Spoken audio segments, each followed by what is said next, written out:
Jonathan here, and welcome to Learn to Playthrough, and welcome back to the playthrough of Mansions of Madness, First Edition, Story 1, The Fall of House Lynch. We're going to be continuing on with Round 9, but first, let's go ahead and do a recap to see what happened last time. So, after Jenny being injected with a sedative by an uncontrollable urges keeper-controlled Harvey Walters, the full effects of the sedative came into play and stopped Jenny in her tracks. She then realized that Harvey was not himself and something has happened. Harvey finally comes out of this hazy state he was in and has no idea what he had did. Harvey stays with Jenny the whole round, and that round was a complete waste for the investigators, but not for the keeper.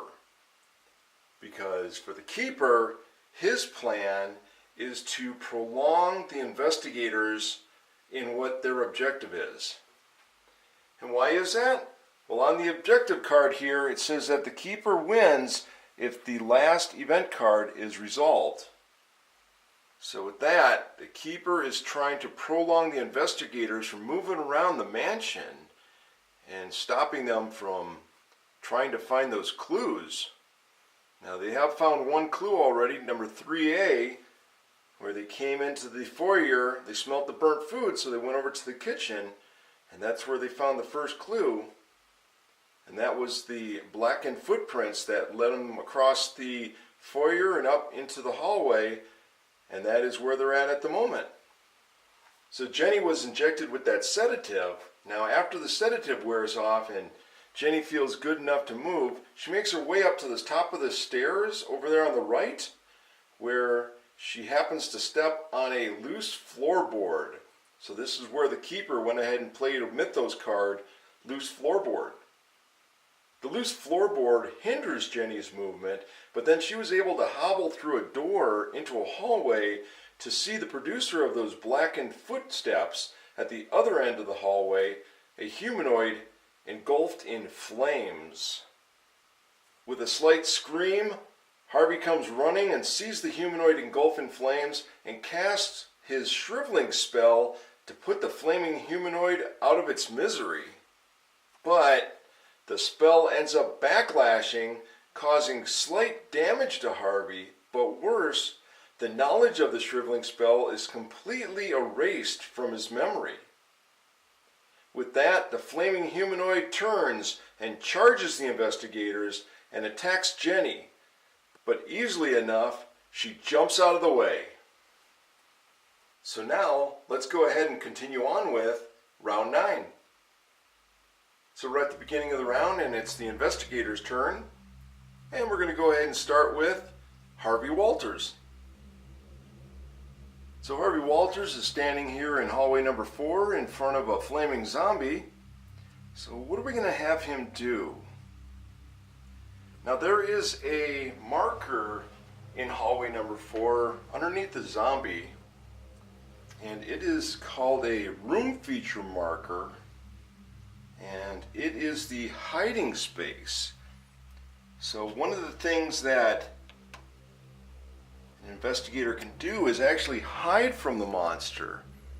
So here's the hiding space, and the way that this one's going to work, now Harvey's not going to hide in that, looks like a kind of an oversized chest of some sort, but what can happen is if Harvey or any of the other investigators hide in one of those things, then what will happen is when it's time for the monsters to attack, they'll go ahead and use the combat deck, and then they'll go ahead and flip open the cards, and then let me go and find the card here. So here's the card. On the bottom it says Monster versus Hiding. So if any of the investigators are hiding from a monster, the monster can go ahead and just try and look for them. They'll look for one of the combat cards that says Monster versus Hiding, and then they'll go ahead and the investigators will do a test, and if they pass or fail, that will decide whether or not the monster finds them. So in the rules of play part of the rule book, on page 13 is the section Hiding Space feature that you can find out more information about hiding from monsters. So it looks like Harvey is going to go ahead and do an action step. So Harvey's going to go ahead and attack the monster. Now remember, Harvey had a backlash of his spells there, so he can no longer cast the shriveling spell. So instead, Harvey's going to attack, and he has no weapons. So we're going to go ahead and look through the combat deck here, and we're going to look for the section that says no weapons. So we go and flip the cards, and the first one says melee weapon. So that's not a good one. Then our next one is, oh, here we go, no weapon. So for Harvey is, you yell out in defiance and charge your enemy. Test strength. Alright. So before Harvey tests his strength, which is a 3, he's going to get kind of pumped up a little bit and get focused, and he's going to end up using a skill point. So by using one of the skill points, he uses his luck, which is a 3, adds it on the strength of 3 for a total of 6. So he needs to get a 6 or less to see if he attacks and hits and injures the flaming zombie. Alright, very good. So Harvey got a 2, so he passes. And it says, you kick it in the side of the head, knocking it heavily to the ground. Deal 3 damage. Nice, Harvey. So here's a damage token for 3. We'll just put that right there on the zombie's base. Now remember, on the event cards, the first event card said for 3A that a fiery figure bolts down the hallway towards the bedroom, and that is the fiery figure. And it says place a zombie in hallway 2 with a fire token on him. When he is dealt damage, place the fire token in this room. Alright, so what happens now is the fire token comes off, and now the room is on fire. Way to go, Harvey. So the fire token is what's called a status effect, and in the rules of play part of the rule book on page 15 in the section status effects is where you can find information for the fire token. So for the fire token, that if an investigator or monster is in the room at the end of its turn, it's going to get dealt 2 damage. And also, an investigator must test his willpower in order to enter the room. And if he fails his willpower test, he's going to take 1 horror, but then regardless of whether he passes or fails, he can go ahead and enter the room and continue on. So Harvey goes ahead and does the damage there, and now Jenny sees the fire and yells at Harvey and says, "Get out of here! This room's starting on fire! Hurry! Move! Move!" So Harvey's going to go ahead and do his movement step. So Harvey's going to go ahead and try and move past the zombie there. And remember, they got to go ahead and do an evade test. So the evade test is rolled against Harvey's dexterity, which is a 2. And then we have to look at the zombie's awareness in the upper right hand corner. It is a 1. So he's a really, really slow zombie. So Harvey now has a dexterity of 2 plus 1 for 3. But he's going to kind of focus in on that a little bit so he can dodge around that zombie. We'll go ahead and add a skill point to that. So 3 plus 3 is 6. So let's see if Harvey can make it past the zombie. Oh, there we go. Automatic success. So he makes it past the zombie, no problem, into the next room area there. Hallway number 2. And then with that, so then Harvey still has one movement left, so he's going to go ahead and try and move into the master bedroom. And he goes and grabs the handle and tries and push the door open. But as you can see here, we got ourselves a lock card. So this door is locked. So Harvey is trying to push the door open and it looks like it's locked. And he remembers that Jenny's got a key. So he turns and yells over to Jenny, "Jenny, this door is locked. Do you still got that key? Get over here with that key. Well, after you take out that zombie, of course, and we'll see if that key works." So with that, that's going to end Harvey's turn. Next up, Jenny Barnes. So Jenny hears Harvey yelling for her to get over there with that key to get that door open. So the first thing she's going to do is her movement steps. So Jenny's going to go ahead and try and move past the zombie to get over by Harvey. So we got to go ahead and do an evade test. And as we look on Jenny's trait card, her dexterity is a 6. Very good. And then we look on the zombie's awareness in the upper right hand corner. The zombie gets a 1. So the zombie's nice and slow. So 6 plus 1 is a 7. So Jenny goes ahead and moves over here. And then we have to roll an evade test against the dexterity of a 7. So let's see if Jenny makes it past the zombie. Oh! Automatic failure. Sorry, Jenny. So Jenny tries to move past the zombie and she almost trips on that hiding chest over there, and the zombie swings around and clips Jenny's right shoulder with its hand. So the zombie goes ahead and deals damage to Jenny, and we go ahead and flip the zombie over, and here is the damage amount that the zombie is going to do, which is 1 point. So Jenny is going to take 1 damage. Go ahead and just grab the token there of 1 and put it next to Jenny's. So her health of 10 is reduced by 1. She now has a health of 9. And she gets over to Harvey, and now she's going to go ahead and do her action step. So Jenny is going to go ahead and attack the zombie that hit her on the right shoulder. So we go ahead and grab the combat deck. And let's go ahead and flip it over as she's dealing with her 45 automatics. And the first thing we get for the investigator is melee weapon. So that's not going to work because she's got a ranged weapon. And here we go, we got ranged weapon. It says you carefully line up your shot and fire. Test marksmanship.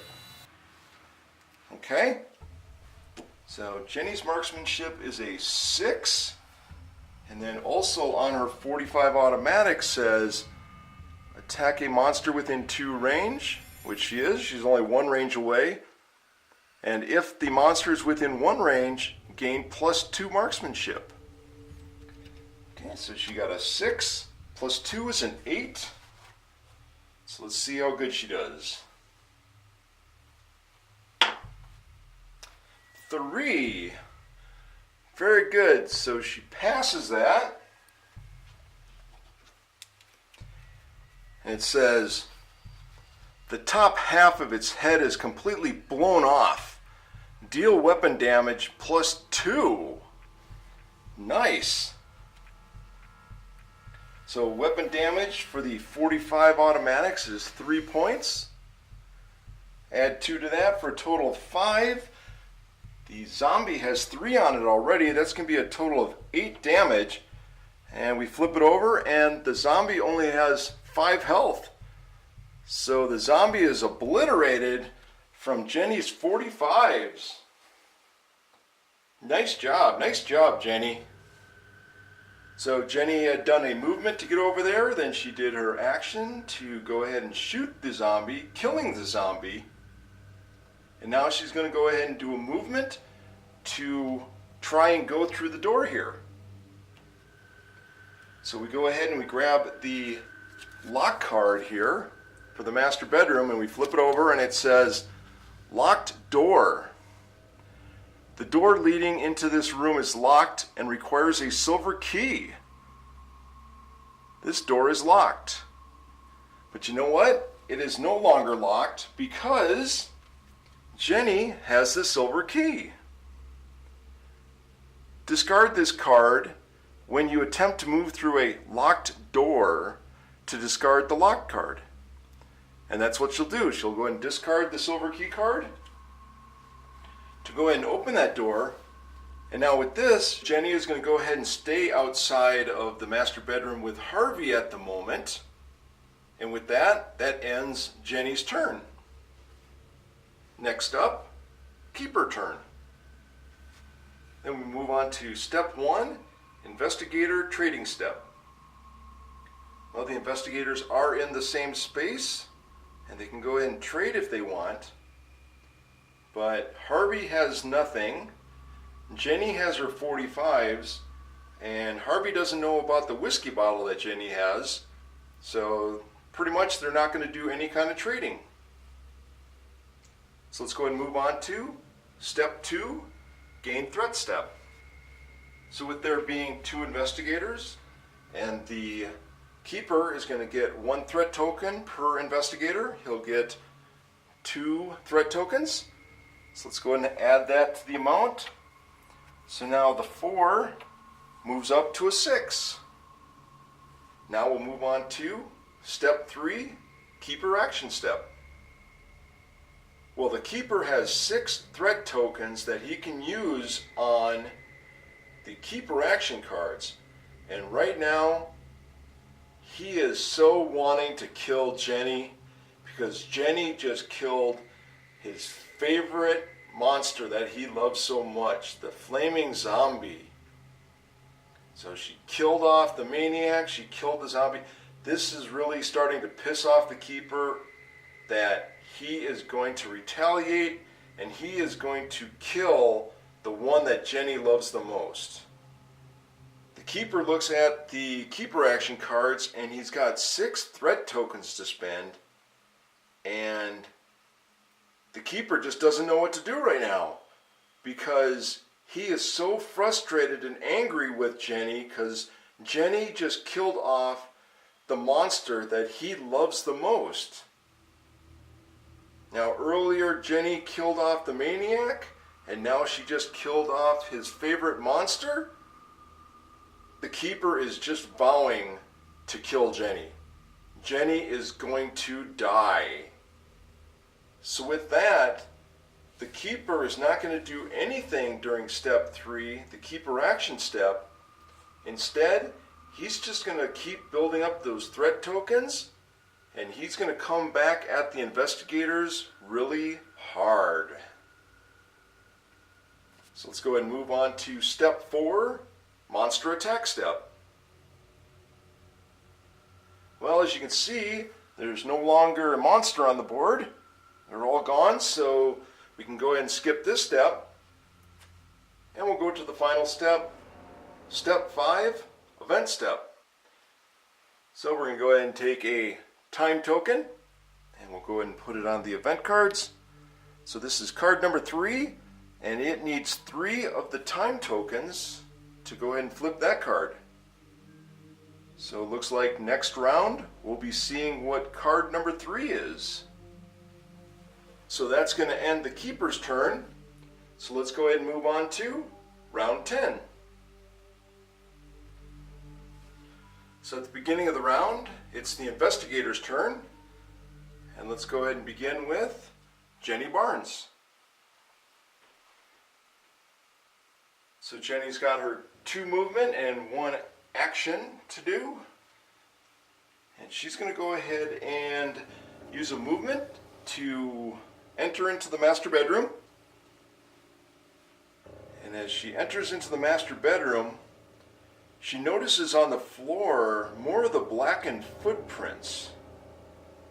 So she quickly peeks outside and notices that there's more of the blackened footprints all over the ground that are walking around this hallway and into this room, so she thinks that this must be the room to be in. So now she's going to go ahead and do her action step. So with Jenny's action step, she's going to go ahead and explore. So she'll go ahead and grab the grouping of cards here. Now there's 3 of them, so she only can grab the top one because the top one's an obstacle. Got some kind of tentacles breaking through some kind of wooden planks of some sort. So we go ahead and flip it around, and it is a puzzle box. You find a box covered in cryptic runes. You must solve rune puzzle number 8 to discard this card and continue exploring this room. Okay, so we'll leave that right there. And now we have to go get rune puzzle number 8. Now in the rules of play part of the rulebook on pages 17 through 20 in the section puzzles, this is where you're going to find all the information and some examples on how to go about doing the puzzles. Now there are 3 types of puzzles: wiring, lock, and rune. And what we're doing is we're going to be doing a rune puzzle. And when you do these different types of puzzles, there's 3 different kinds of movements that you can do: the swap, rotate, and draw. So for this rune puzzle, we're going to be doing the swap movement. So these are the puzzle pieces that we'll be using for rune number 8. And there's an 8 right there, and there's actually 8 of them. So this is the front cover of it. And then this is where the actual puzzle is at. So you want to take the puzzle pieces that are showing the picture and put them downward, and then you're going to go ahead and shuffle them about. You want to go ahead and shuffle them pretty good. And then once you're happy with that, you're going to go ahead and you're going to put them down onto the table. And the way that this puzzle is set up is you're going to have 2 rows of 4. So you go ahead and you'll just take the rune puzzle piece and you'll flip it over and you'll put it right up on top. You'll take the next one, flip it over, put it right next to it, and then keep going at it, filling up the top row. And then you'll take the remaining 4, flip them over, put them at the bottom row from left to right.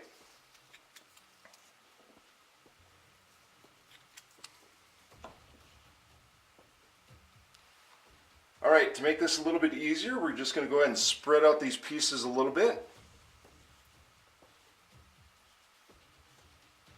There we go. So Jenny is in there, and she's going to go ahead and try and solve this puzzle.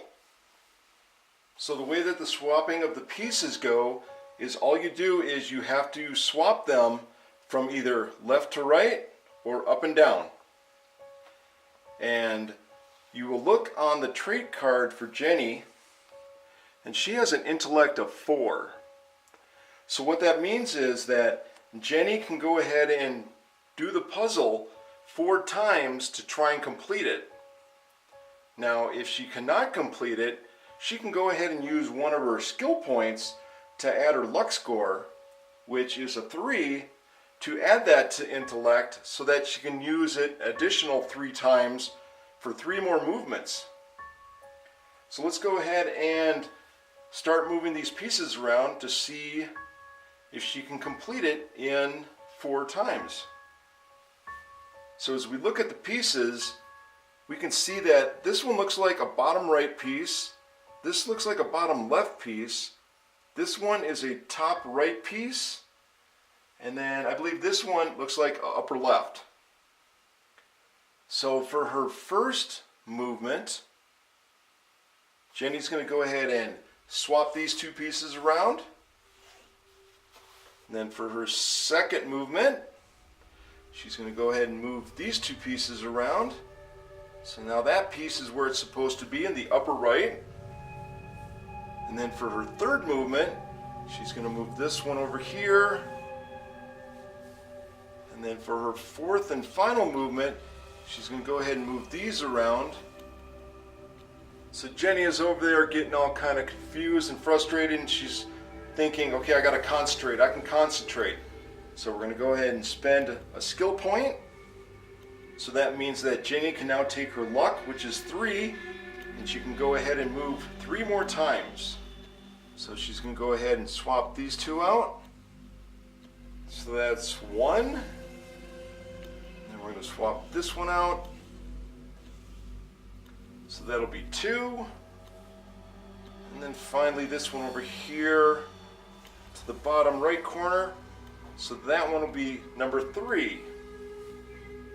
So that's going to end Jenny's action step to try and solve the puzzle, because she went ahead and did 4 for the intellect, and then she spent a skill point for 3 on the luck, and this is as far as she was able to get.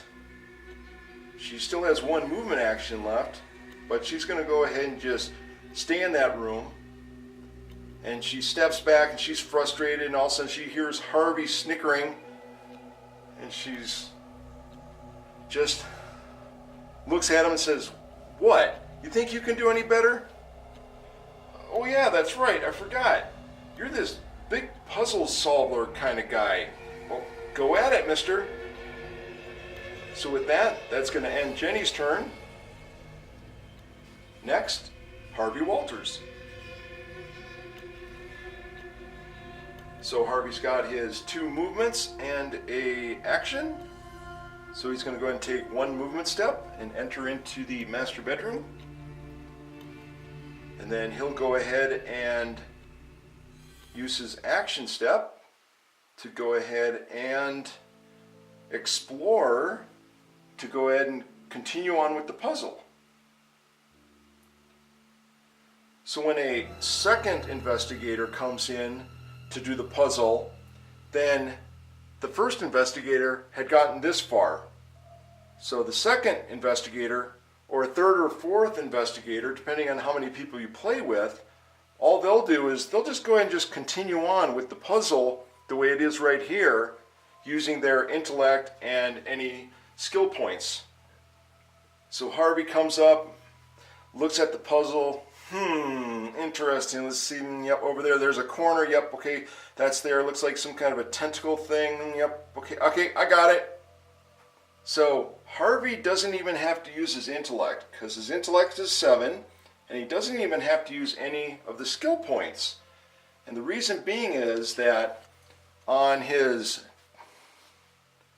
trait card of Professor's Instincts, it says, once per game, when attempting a rune puzzle, you may automatically solve it and then gain 2 skill points. So, this is once per game, and this is a rune puzzle, so Harvey automatically solved it. So first of all, we're going to go ahead and just give Harvey his 2 skill points. And now we're going to go ahead and solve the rest of this puzzle to see what it looks like. So Harvey sees it and says, okay, this piece has got to get over here, so we're going to go ahead and swap this one out here to there. And then we're going to go ahead and move these 2 to there. And then finally we'll go ahead and move this piece over here into its corner spot. And then it looks like got some kind of a yellow arch system going here, so we'll go ahead and trade these 2. We'll swap these 2 out. And then finally he's like, yep, got it. And we take our last 2, we put those right there. And with that, you hear a click and a whirl as all the pieces kind of merge together.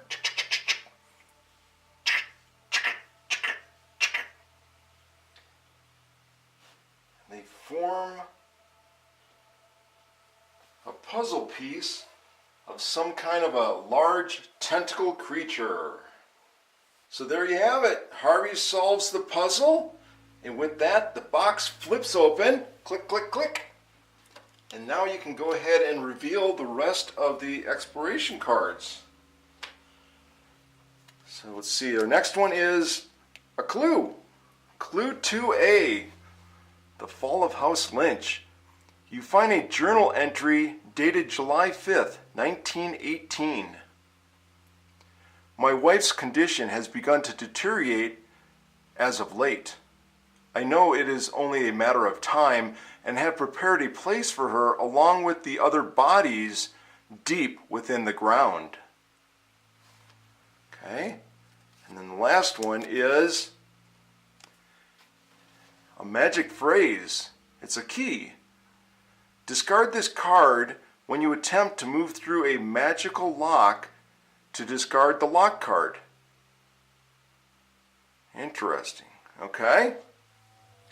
So Harvey's going to go ahead and hold on to this magical phrase there, magic phrase. And then also he gets the clue number 2A. So the question is, where are these bodies buried? So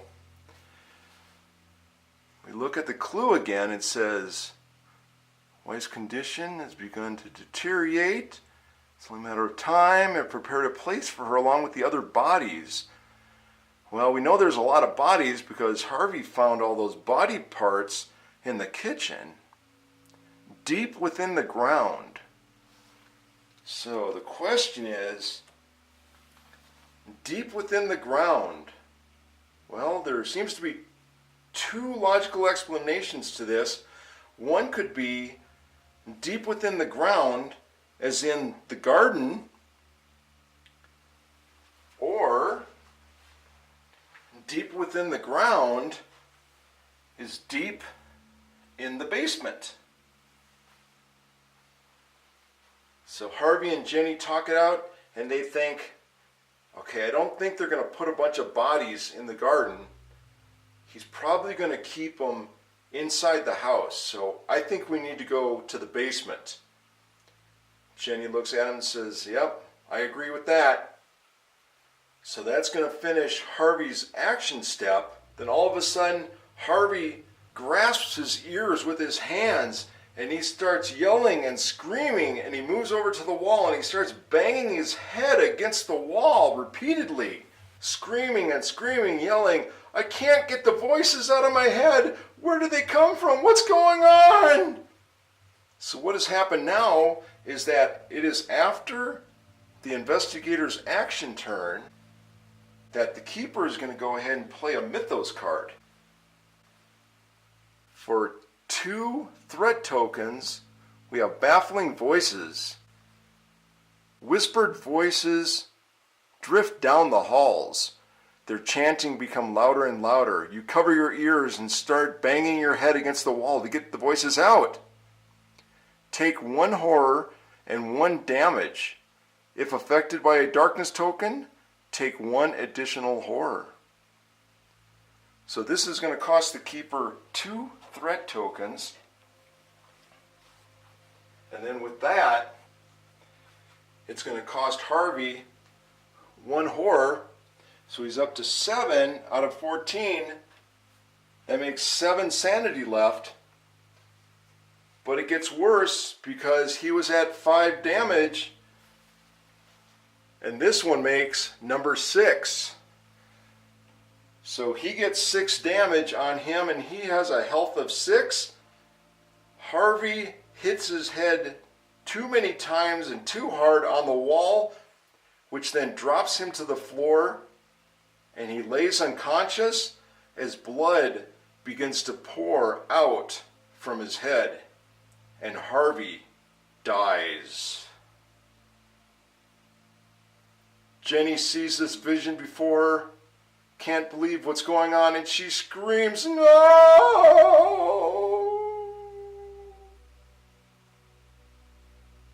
And with that, that is going to end Harvey's turn, as Harvey is now dead. So now, with the death of an investigator in the rules of play part of the rule book on page 24 is those 3 sections: killed investigators, choosing a new investigator, and elimination. So with the killed investigator, the first thing we got to do is clear off everything regarding Harvey. The one thing that's going to happen is if there's any items that an investigator is carrying, they're going to be dropped right in that room. So this magic phrase is dropped in the room. And then we'll go ahead and just leave the clue, number 2A, there with her. And then we'll go ahead and remove Harvey's character card and his trait cards. He no longer has nyctophobia. Go remove the damage and the horror tokens. And finally, the 3 skill points that he has. Now I said for the keeper, one of his objectives was to get to the last event card. Now the second way that the keeper can win is by killing off all the investigators. Now remember that each time an investigator dies, the next round a new investigator will come into play, and then we'll go ahead and put their figure on the start space. So now there's 2 bad things. One is, if you end up using up all 8 investigators, then the game is going to be over for the investigators and the keeper will win. But an even worse thing is, if the objective has been found and then an investigator dies, then no more investigators can come back into play and there will only be 1 investigator left. And then if that investigator dies, then the keeper will win because, as I said, the objective card has been found and revealed, and thus no more new investigators can come into play. So that's going to end the investigator's turn. Let's go on to keeper turn. Step 1, investigator trading step. Well, it looks like Jenny's going to have a hard time trading with no one since Harvey is dead. Now, when Harvey dies, pretty much any kind of items that he is carrying will then fall to the floor, and pretty much they like scatter. So Jenny is not going to be able to obtain that magic phrase during the step 1 investigator trading step. Instead, she's going to have to wait till it's her turn again so she can go ahead and use her action step to explore in order to pick that up. So that's going to go ahead and end step 1, investigator trading step. Step 2, gain threat step. So normally the keeper is going to get 1 threat token per investigator, and normally there was 2 investigators, but since Harvey died, there is now only 1 investigator, so the keeper is only going to get 1 threat token. So we'll add that to the group. Now the keeper has 5 threat tokens. Step 3, keeper action step. So during this step, the keeper's got 5 threat tokens, and he would want to really kill off Jenny after she killed the first maniac and killed his favorite monster, the flaming zombie. But the keeper is deciding that he wants to go ahead and build up the power of the threat tokens so that he can deliver a more potent punch later on. So with that, we're going to go ahead and skip step 3, the keeper action step. Next step, step 4, monster attack step. Well, as you can see, there are no monsters on the board, so we'll go ahead and bypass step 4. And finally, step 5, event step. So with the event step, we'll go ahead and take a time token and put it on the event cards. So card number 3 needs 3 time tokens, and there are now 3 time tokens on the cards. So we'll go ahead and remove those time tokens. And then we'll go ahead and reveal card number 3. Clock strikes 12. The fall of House Lynch. A living corpse rises up from its resting place. Judging from the pictures you've seen, the corpse is undoubtedly Edith Lynch, albeit dead for weeks. The keeper places one zombie in the room chosen for setup question number 2. Okay? So the question now is, what room was for setup question number 2? Well, it is 2A. So we go ahead and we get the keeper guide, and we're doing story 1, The Fall of House Lynch. So we go to page 4, and the answer to question 2, Walter Lynch's wife has been buried in the 2A basement landing. So the tile over here is the basement, and this long rectangle one right here is the basement landing. So what we're going to do is we're going to go ahead and place one zombie in that room. So here are the parts that I use. We got the zombie, its base, and the monster token. So remember, we'll go ahead and take the name of the monster and slide it into the slot first so it can go back here. So if you keep putting it in and out of that area there, there's a possibility you're going to start wrecking them. So suggestion is to probably just either leave them in there or do something with the bases differently. So we got zombie with a 1 and a -1. And then we got our zombie. There's the little peg. We'll go ahead and put that in the hole. There we go. So then we'll go ahead and put the zombie down here in the basement landing. So with the zombie in the basement landing, that's going to end step 5, event step, and going to end the keeper turn. So this is going to end our 10th round and our video. So come on and join us next time as we continue to learn to play through Mansions of Madness, 1st edition, Story 1, The Fall of House Lynch.